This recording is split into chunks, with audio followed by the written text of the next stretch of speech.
Given by Sheikh Hamza about 3 years ago at the Turnpike Lane Mosque called, oddly enough, Dajjal and the New World Order, as it is, which I also have the honour and pleasure of presenting. Inshallah, tonight Sheikh Hamza will add many more exciting and or disturbing observations of the events unfolding around us. The Sheikh will also relate more hadith about the Dajjalic period and hadith that describe the last days and what we as Muslims should be doing to prepare. Sorry. Before we start, there are a few rules we have to bear in mind. The organisers are not allowing any other audio or visual recording, so please take note. Only written questions will be answered during the questions and answers session. Only sensible questions will be forwarded to Sheikh Hamza. By that I mean questions related to the lecture, and if we have time, other questions will be exchanged, inshallah. Also, books and audio visual material are available outside, as you've probably already seen. And after the lecture, Sheikh Hamza will not really have much time to stay behind and chat like normally in most lectures, and we would request that nobody approach the stage at the end of the lecture. Before I hand you over to Sheikh Hamza, I would like to mention that tomorrow, inshallah, Sidi Muhammad Sharif will be giving a lecture here in this building tomorrow, Saturday the 6th of June at 1:30 p.m. on the subject of Arabic manuscripts in America and Africa, and the subtitle of which is Who Found America, Columbus or Someone Else? I would urge everybody to attend this lecture tomorrow, as it will prove to be enlightening and very interesting. Tickets are also available outside, I believe, and the price of them is again £5. I will now hand over to Sheikh Hamza. Jazakallah khair.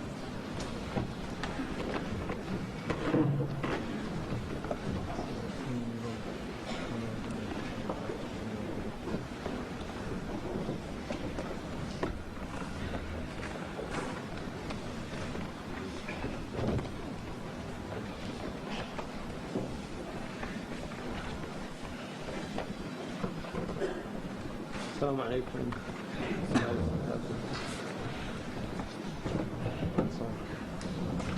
الحمد لله والصلاة والسلام على رسول الله على سيدنا وحبيبنا محمد بن عبد الله وعلى آله وصحابته ومن والاه. اللهم لا علم إلا ما علمتنا إنك أنت السميع العليم. اللهم لا علم إلا ما علمتنا إنك أنت السميع العليم. اللهم لا علم إلا ما علمتنا إنك أنت السميع العليم. الحمد لله. أحمد الله إليكم. Praise Allah subhanahu wa ta'ala for all of you bringing me here safely, and also for people coming out to inshallah benefit maybe with some insight. What I want to really do tonight, I don't have much more to say than I've already said in a lot of different talks. And so there's going to be some reiterations and maybe a few clarifications. But what I would like to say is that we're living in very powerful times right now. We are living in apocalyptic times. We're living in times in which change is happening at such a rapid rate, it's unprecedented in the history of human societies.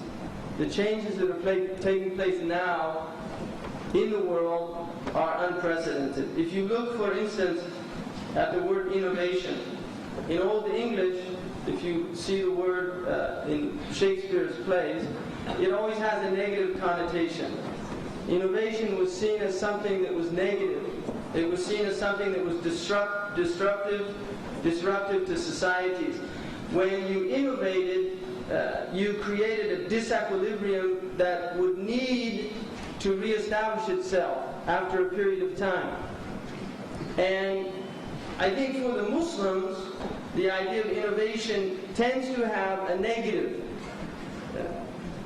understanding. If we say in the Arabic language innovation, the word is bid'ah. And generally bid'ah has a negative connotation, although it's not considered to be a bid'ah lughawiyya or a linguistic innovation, but rather a bid'ah shar'iyya, or an innovation that relates to the sharia. that relates to Allah subhanahu wa ta'ala's laws. And so the Muslims at their scholastic level understand the differences, but at the level of the person on the street, and this is called a haqiqa urfiyya, or a something that is not related to a linguistic meaning nor to a sharia meaning or a legal ruling, but rather a customary meaning amongst the people. And in customary practice, bid'ah has a very negative connotation.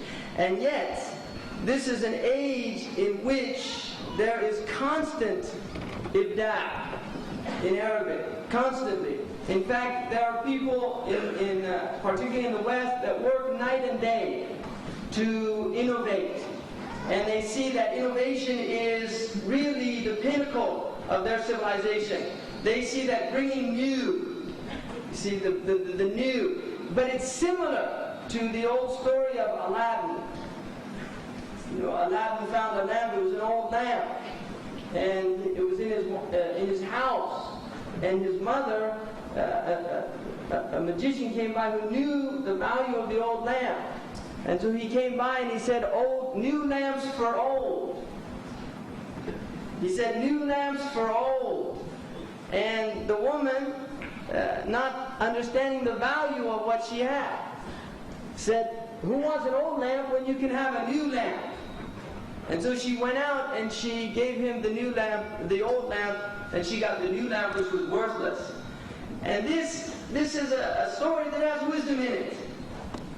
You're often invited to something new, but the cost of that new thing is a rejection of the old ways. Now, to give you an example, when television was first introduced into Western culture, people really didn't want to watch it. First of all, the screen was incredibly small. It was very grainy, black and white, and there was nothing on. And in fact, if you look at the predictions in the 1940s about television, they say this thing's not going to go anywhere.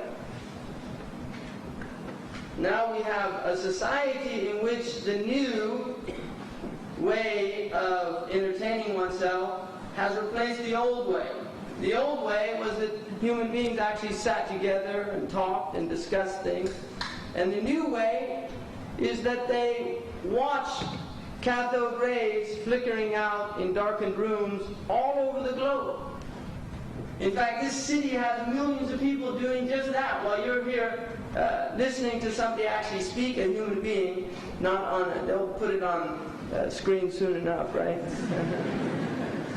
But the point is that there'll be people watching these, and this is not simply in England, this is all over the world. This is a global phenomenon. And we have to realize the power that this phenomenon is taking over. But the point being is that this innovation, this constant quest for the new, and this is why in their advertising they're always saying new and improved, constantly flashing, new and improved. And this is the idea that modern man has, that the old has no value in it. New lamps for old. We'll replace your old lamps with new lamps. Now, unfortunately, the Muslims have traded their old lamp as well. And the old lamp worked. You could get things done with it. But they stopped believing that at a certain point. And they suddenly began to say, we need to innovate. We need to also do what the West has done in order to catch up with them. So, the time that we're living in is a time of massive